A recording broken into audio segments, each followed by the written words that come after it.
श्रोत्यानो, आज आम्ही निर्गमचे पुस्तक ह्याच्या 9व्या अध्यायाला सुरुवात करीत आहोत. ह्या अध्यायामध्ये मिस्रमधील जनावरांवर मरीची पीडा परमेश्वर पाठवतो. मिस्रांवर गळवांची पीडा, जे फार भयंकर अशा प्रकारचे फोडे होते, आणि शेवटी गारांची पीडा परमेश्वर त्यांच्यावर पाठवतो हे आम्ही पाहणार आहोत. परमेश्वर कठोर मनाच्या फारोशी व त्याच्या लोकांशी ह्या अध्यायातही आपले कार्य चालू ठेवतो. जोपर्यंत फारो प्रभू परमेश्वराचा विरोध करील, तोपर्यंत मिसरमधील सर्व रहिवाशांवर व भूमीवर परमेश्वराचा क्रोध व नाश प्रगट होत राहील. ह्या अध्यायापर्यंत आम्हाला सांगण्यात आले आहे की परमेश्वराचा क्रोध आणि नाश कशा प्रकारे ह्यांच्यावर प्रगट झालेला आहे. आणि फारोने आपले मन तरी सुद्धा कठीण केले, आणि आता सांगण्यात आले आहे की परमेश्वराने त्याचे मन पुन्हा कठीण केले. परमेश्वराच्या आज्ञेचे उल्लंघन, त्याला ओळखण्यास फारोचा वारंवार नकार, त्याची इच्छा धुडकावून लावणे, ह्यामुळे परमेश्वराचे नाश करण्याचे सामर्थ्य प्रगट झाले. परमेश्वर आमच्यावर आशीर्वादांची वर्षा करू इच्छितो, तो आम्हाला वाचवू इच्छितो. परंतु श्रोत्यांनो, जेव्हा आम्ही त्याचा नकार करतो, तेव्हा तेच आशीर्वाद शापामध्ये परिवर्तित होतात. आणि हेच फारोसोबत आणि त्याच्या लोकांसोबत घडले. 1 ते 7 वचने वाचूया. निर्गमचे पुस्तक 9वा अध्याय 1 ते 7 वचने. मग परमेश्वर मोशेला म्हणाला, फारोकडे जाऊन सांग, इब्रांचा देव परमेश्वर असे सांगतो की माझ्या लोकांनी माझी सेवा करावी म्हणून त्यास जाऊ द्यावे. तू त्यास जाऊ देणार नाहीस आणि त्यास अजूनही अडवून ठेविशील. तर पहा, घोडे, गाढवे, उंट, गुरेढोरे, शिरडे, मेंढरे, ही जी तुझी जनावरे रानात आहेत, त्यांच्यावर परमेश्वराचा हात पडेल. भयंकर मरी उद्भवेल. इस्रायलांची गुरेढोरे आणि मिस्रांची गुरेढोरे यांच्यामध्ये परमेश्वर भेद राखील. इस्रायल लोकांचे एकही जनावर मराव्याचे नाही. मग परमेश्वराने वेळ ठरविला आणि म्हटले की उद्या परमेश्वर या देशात ही गोष्ट करील. दुसऱ्या दिवशी परमेश्वराने ही गोष्ट केली आणि मिसर देशातील सर्व जनावरे मेली. तथापि इस्रायल लोकांच्या जनावरांपैकी एकही मेले नाही. फारोने माणसे पाठवली की तो पहा, इस्रायल लोकांच्या जनावरांपैकी एकही मेले नव्हते. तथापि फारोचे मन कठीणच राहिले आणि त्याने लोकांस जाऊ दिले नाही. श्रोत्यांनो, आपणाला वाटेल की आतापर्यंत फारो फार प्रभावित झाला असेल व तो इस्रायलांना आता जाऊ देईल. हे सत्य फार स्पष्ट आहे की ह्या पीडेत स्वतः परमेश्वर सामील आहे व तो राजा व त्याचे लोक ह्यांना हाताळणार आहे. जर आपण मिसर देशात गेला तर आपणाला अनेक पिरॅमिड्स त्या ठिकाणी दिसतात. पण त्या व्यतिरिक्त त्या ठिकाणी अनेक शेकडो बैलांच्या ममीज आहेत, ज्यांना आदरपूर्वक दगडाच्या पेटीत पुरण्यात आले आहे. उत्खनन करणाऱ्यांनी असे अनेक बैल खोदून काढले आहेत. मिसरमध्ये एपिस, जो काळा बैल असे, त्याची पूजा करण्यात येत असे. दुसऱ्या क्रमांकाचे भव्य मंदिर मिस्री लोकांनी जे बांधले ते मेम्फिस येथे होते, जेथे एपिस बैलाची पूजा होत असे. एपिस हा मेम्फिसच्या टाहची प्रत्यक्ष मूर्ती आहे असे मानण्यात येत असे. त्या लोकांची अशी धारणा होती की एपिस हा चंद्रकिरणाच्या द्वारे उत्पन्न झाला, ज्याला अनेक गोष्टींद्वारे वेगळे असे ओळखण्यात येत असे. जुना एपिस मेल्यानंतर दुसरा नवीन एपिस जन्माला येतो, असा ह्या लोकांचा समज होता. मेलेल्या बैलाच्या शरीरात मसाला भरून त्याला मेम्फिस येथे पुरण्यात येत असे. त्याचा आत्मा नंतर ह्या जगाच्या पलीकडे ओसिरिस एपिसकडे जातो, असे ह्या लोकांना वाटत असे. आता आपण म्हणाल की ते ह्यावेळी आजारी गायीची पूजा करीत होते. परमेश्वर ह्या भयंकर किळसवाण्या अशा रीतीविरुद्ध आपला न्याय प्रगट करीत आहे, ज्याचा पूर्ण कब्जा ह्या मिसरमधील लोकांवर व इस्रायलांवर होत होता. पुढे आम्ही पाहू की इस्रायली सुद्धा दुसऱ्या देवी देवतांची पूजा करू लागले. 8 ते 10 वचने आम्हाला पुढे सांगतात. 9वा अध्याय 8 पासून 10 वचने. नंतर परमेश्वराने मोशे व अहरोन यास सांगितले की भट्टीतली ओंजळभर राख घेऊन मोशेने फारोच्या समक्ष आकाशाकडे उधळावी. मग तिचा धुरळा होऊन मिसर देशभर पसरेल आणि सगळ्या मिसर देशातील मनुष्य व गुरे यास त्यामुळे फोड येऊन गळवे होतील. ते भट्टीतली राख घेऊन फारोपुढे उभे राहिले. मोशेने ती आकाशाकडे उधळली, तेव्हा तिच्या अवघे मनुष्य व गुरे यास फोड येऊन गळवे झाले. ही फक्त धारणा होती श्रोत्यानो, परंतु ही पीडा बहुधा फारोच्या उपस्थितीत सुरू झाली आणि बहुतेक त्याला सर्वप्रथम गळवे झाले असणार. आता 11वं वचन पहा. गळवांमुळे जादूगारांना मोशेपुढे उभे राहावेना, कारण जादूगार व सर्व मिस्री लोक यास गळवे आली होते. फारोसोबत त्याचे जादूगार किंवा सल्लागार नेहमीच असत, जे त्याला सल्ला देत असत. पहिल्या 3 पिढ्यांची चमत्कारांची नकल करण्यामध्ये ते यशस्वी झाले होते. बाकीच्यांची नकल ते करू शकले नाहीत व ह्यावेळी त्यांना सुद्धा गळवे झाले होते. मी कल्पना करू शकते की ते तिथून लवकरच निघून गेले असणार. पहिल्यांदा परमेश्वर प्राणी व मानव दोहोंना स्पर्श करीत आहे. परमेश्वर मानवाच्या देहाला पीडित करत आहे. जे याजक मिस्रांच्या मंदिरात सेवा करीत असत त्यांच्याकरिता शुद्ध असणे, शरीरावर कुठलीही जखम किंवा निशाण नसणे, आजार नसणे अनिवार्य होते. अचानक हा गळव्यांचा आजार त्यांच्यावर येतो आणि ते मंदिरात सेवा करण्याकरिता अयोग्य ठरतात, अशुद्ध ठरतात. मिसरमधील खोट्या उपासनेला ह्या ठिकाणी आळा पडतो. मेम्फिस येथे हजारो मंदिरे होती व प्रत्येक मंदिरामध्ये याजक होते. आता आपण कल्पना करू शकता की गळव्यांमुळे तेथे काय झाले असणार. सगळे काही जागच्या जागीच थांबले. नंतर 12 आणि 13 वचने बघा.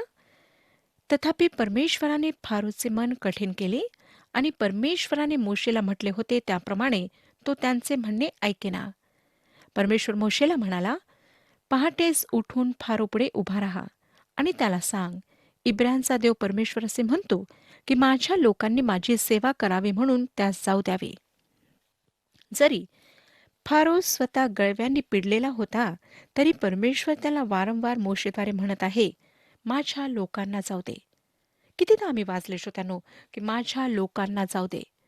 परमेश्वराची विनंती आम्ही किती वेळा वाचली, माझ्या लोकांना जाऊ दे. तरी सुद्धा फारो नकार देत आहे.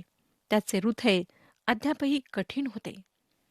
14 ते 17 वचने, 9 अध्याय 14 पासून 17 वचने. नाहीतर ह्या खेपेस मी सर्व प्रकारच्या पीडा तुझ्या हृदयावर, तुझ्या सेवकांवर व तुझ्या प्रजेवर पाठवितो, म्हणजे अखिल पृथ्वीवर माझ्यासारखा दुसरा कोणी नाही हे तुला त्यावरून कळेल. कारण आतापर्यंत मी आपला हात उगारून तुझ्यावर व तुझ्या प्रजेवर मरीचा प्रहार केला असता आणि प्रजेवरून तुझा उच्छेद झाला असता. तथापि मी तुला आपले सामर्थ्य दाखवावे आणि माझे नाव साऱ्या पृथ्वीवर प्रगट व्हावे यासाठीच मी तुला राखिले आहे. तू अद्यापि माझ्या लोकांशी चढेलपणाने वागून त्यात जाऊ देत नाहीस काय? परमेश्वर फारोचा उपयोग करून संपूर्ण पृथ्वीवर त्याच्या सामर्थ्याचे प्रदर्शन करणार आहे. स्तोत्रसंहिता 76 अध्याय आणि 10 वचन आम्हाला सांगतं की मनुष्याचा क्रोध तुझ्या स्तुतीचे साधन असा होतो, अवशिष्ट क्रोधाने तू आपली कंबर बांधितोस. परमेश्वर मानवाच्या क्रोधाला त्याच्या गौरवाकरिता उपयोगात आणणार आहे. 18 वचन पहा. उद्या या वेळेस मी गारांची अशी भयंकर वृष्टी करीन की मिस्री राष्ट्राची स्थापना झाल्यापासून आजवर तशी वृष्टीच झाली नाही. श्रोत्यानो, मिसर हा कमी पाऊस पडणारा देश आहे. एका वर्षात साधारणपणे 1 इंचापेक्षा सुद्धा कमी पाऊस पडतो. परमेश्वर त्यांना सांगत आहे की पाऊस पडेल, पण जसा त्यांना पाहिजे तसा नाही, गारांचा पाऊस पडेल. 19 आणि 20 वचने. तर आता माणसे पाठवून रानातून तुझी जनावरे व दुसरे जे काही रानात असेल ते आण. जी माणसे व गुरे घरी आसऱ्यास न आणल्यामुळे रानात सापडतील त्यांच्यावर गारांची झोड पडून ती मरतील. फारोच्या सेवकांपैकी ज्याला परमेश्वराच्या सांगण्याची भीती वाटली त्याने आपले दास व जनावरे पळवीत घरी आणले. त्यांनी देवावर विश्वास ठेवला किंवा नाही हा प्रश्न आहे. परमेश्वर तर त्यांना म्हणाला, रानातून तुझी जनावरे व दुसरे जे काही रानात असेल ते आण. अनेक लोकांनी परमेश्वराच्या बोलण्यावर विश्वास ठेवला नाही व परमेश्वराच्या न्यायामुळे ते पीडित झालेत. परमेश्वराने तर त्यांना संधी दिली होती, परंतु निर्णय त्यांना घ्यायचा होता. श्रोतांनो, हे आज सुद्धा खरे आहे. अनेक लोकांना तारण प्राप्त करून घेण्याची संधी परमेश्वर देत आहे. पापांची क्षमा प्राप्त करून देण्याची संधी परमेश्वर देत आहे.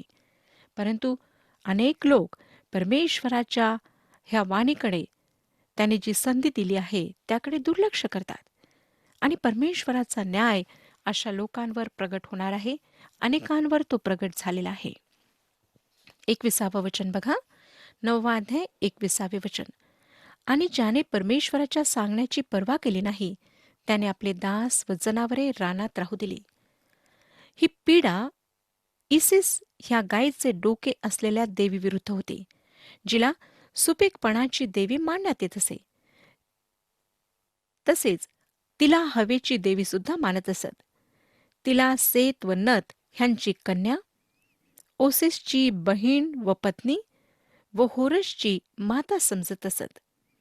असे म्हणत की इसिसच्या डोळ्यातून वाहणारे अश्रू नाईल नदीत पडत व ज्यामुळे ती तुडुंब भरून वाहत असे व आसपासचा सर्व प्रदेश सुपीक होऊन पिकांची वाढ चांगल्या प्रकारे होत असे. इसिस मिसरमधील प्रमुख अशी देवता होती व गारांची पीडा तिच्या विरुद्धात पाठविण्यात आली.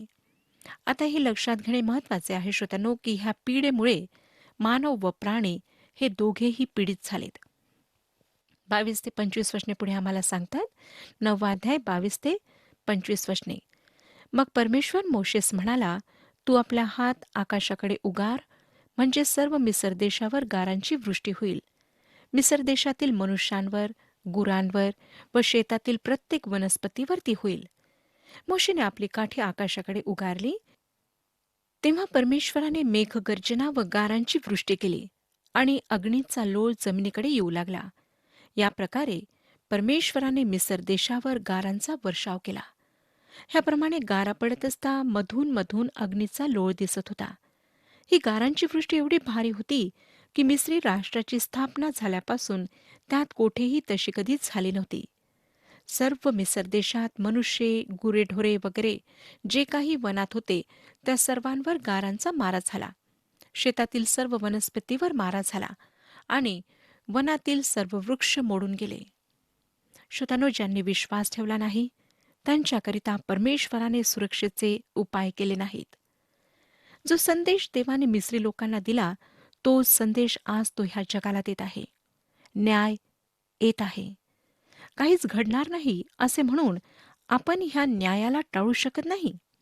नोहाच्या काळात सुद्धा असेच होते व जेव्हा ख्रिस्त न्यायाधीशाच्या रूपात येईल तेव्हा सुद्धा असेच होईल. मिसरमधील अनेक लोकांनी विश्वास ठेवला नाही व त्यांच्या अविश्वासाची किंमत त्यांना मोजावी लागली. परमेश्वर काय इच्छितो, तर तो हेच इच्छितो की आपण त्याच्यावर विश्वास ठेवावा. आता 26 वचन पहा. मात्र गोशेन प्रांतात इस्रायल लोक राहत होते, तेथे मुळीच गारा पडल्या नाहीत. ह्या समयापासून गोशेनचा प्रांत पीडांपासून दूर राखण्यात आला. 27 वचन. तेव्हा फारोने मोशे व आरोन यास बोलावून आणून म्हटले, मी या खेपेस पाप केले आहे. परमेश्वर न्यायी आहे आणि मी व माझी प्रजा अपराधी आहोत. श्रोत्यांनो, ह्या ठिकाणी पहिल्यांदा आम्हाला दिसतं की फारोने मी अपराधी आहे हे कबूल केले. 31 वचन पहा. परंतु त्यापूर्वी 28 ते 30 वचने आपण वाचूया. तो म्हणतो, तुम्ही परमेश्वराची विणवणी करा. ही प्रचंड मेघगर्जना व गारांची वृष्टी झाली आहे तेवढी पुरे. मी तुम्हा जाऊ देतो, तुम्हाला इतपर राहावयाला नको. मोशे त्यास म्हणाला, मी नगराबाहेर गेलो की परमेश्वराकडे आपले हात पसरवीन, तेव्हा मेघगर्जना बंद होईल व गारा पडावयाच्या नाहीत. यावरून तुला कळेल की पृथ्वी परमेश्वराची आहे. तथापि हे मला ठाऊक आहे की अजूनही तू आणि तुझे सेवक परमेश्वर देव याला भीत नाहीत. त्या समयी जवस व सातू यांचा नाश झाला, कारण सातू निसवले होते आणि जवसाला बोंडे आली होती. श्रोत्यानो, जवस व सातू एकाच प्रकारे निसवल्या जात नसत.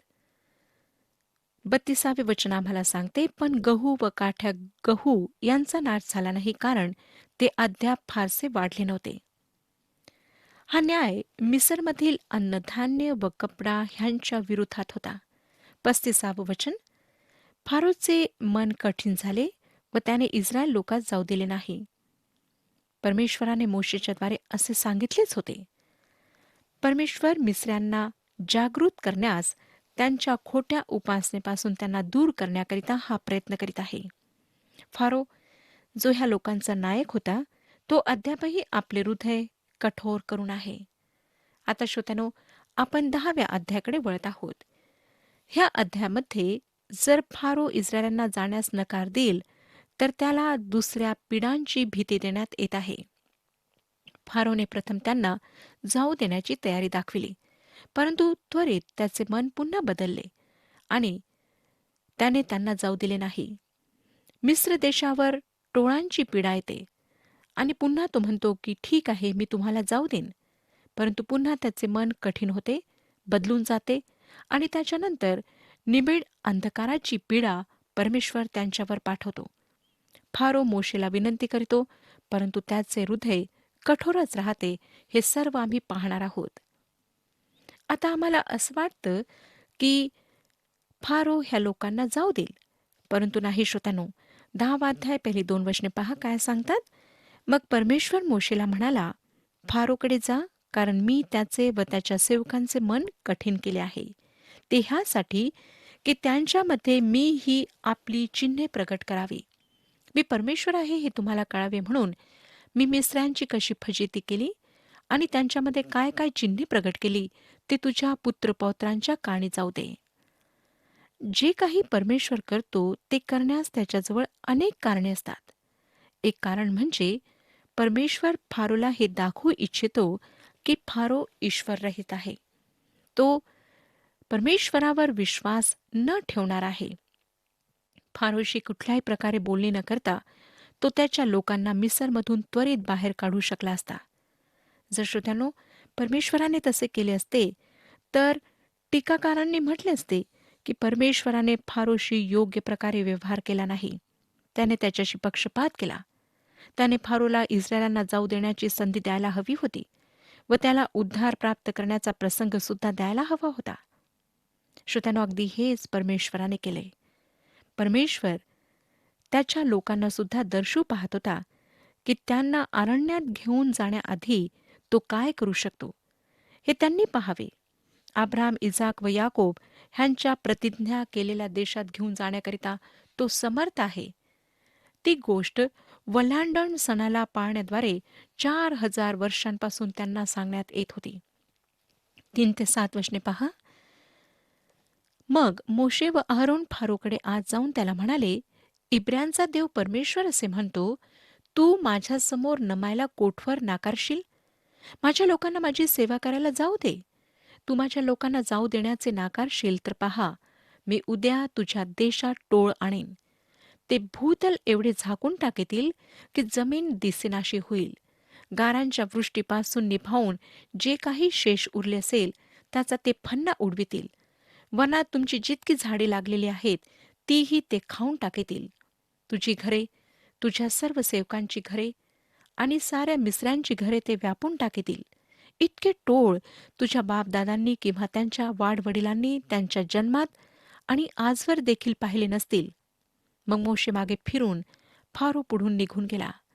फारोचे सेवक त्याला म्हणाले, कोठवर हा मनुष्य आमच्यासाठी पाश असा राहील? जाऊ द्या ह्या लोकांना आणि त्यांचा देव परमेश्वर ह्याची सेवा त्यांना करू द्या. मिसर देशाचा नाश झाल्याचे आपणाला अजून कळत नाही का? फारोचे नौकर त्याच्याशी वाद करीत आहेत. ते म्हणतात, काय तुला दिसत नाही की मिस्र नाश झाले आहे? तू कोठवर असे चालू देणार? त्यांना जाऊ दे. पुन्हा एकदा मोशे व अहरोनाला फारो समोर आणण्यात येते. 8 ते 10 वचने सांगतात, तेव्हा मोशे आणि अहरोन ह्यांना पुन्हा फारोकडे आणण्यात आले आणि तो त्यांना म्हणाला, तुम्ही जाऊन आपला देव परमेश्वर ह्याची सेवा करा. पण जाणार कोण कोण? मोशेने म्हटले, आम्ही आमचे तरुण व म्हातारे ह्यासह जाऊ. आमचे मुलगे, आमच्या मुली, आमची शेरडे मेंढरे आणि आमची गुरेढोरे ह्या सर्वांना घेऊन आम्ही जाणार, कारण परमेश्वराप्रित्यर्थ आम्हाला उत्सव करावयाचा आहे. तो त्यास म्हणाला, मी तुम्हाला तुमच्या मुलाबाळासह जाऊ दिले, तर परमेश्वर तुमच्याबरोबर असो. खबरदार, तुमच्या मनात वाईट हेतू आहे. श्रोत्यानो, त्याची तडजोड त्यांनी मान्य केली नाही, म्हणून फारोफार रागावला आहे. 11वं वचन, असे होणार नाही.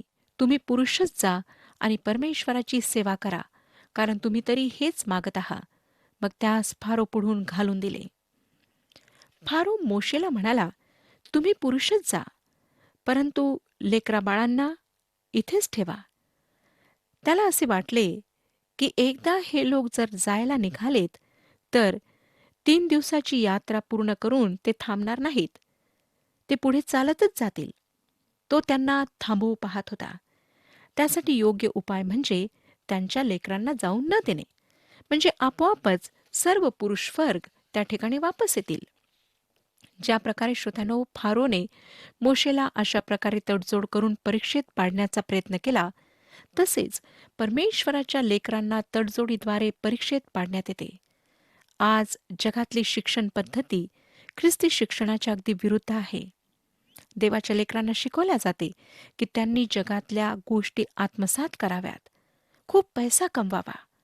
माता पिता त्यांच्या लेकरांना ह्या जगातील उत्तम गोष्टी देण्याचा प्रयत्न करतात. सर्वोत्तम शिक्षण, चांगले कपडे, सुखसोयी आणि त्यांनी धनवान बनावे म्हणून त्यांना नेहमी उत्तेजित करीत राहतात. आणि ह्यामुळे एकामागून एक तरुण मुले आणि मुली देवापासून दूर जात आहेत. आज ह्या विषयात आम्हाला सतर्क व्हायचे आहे. परमेश्वर ह्या विषयात आपले मार्गदर्शन करो आणि आपल्याला आशीर्वाद देऊ.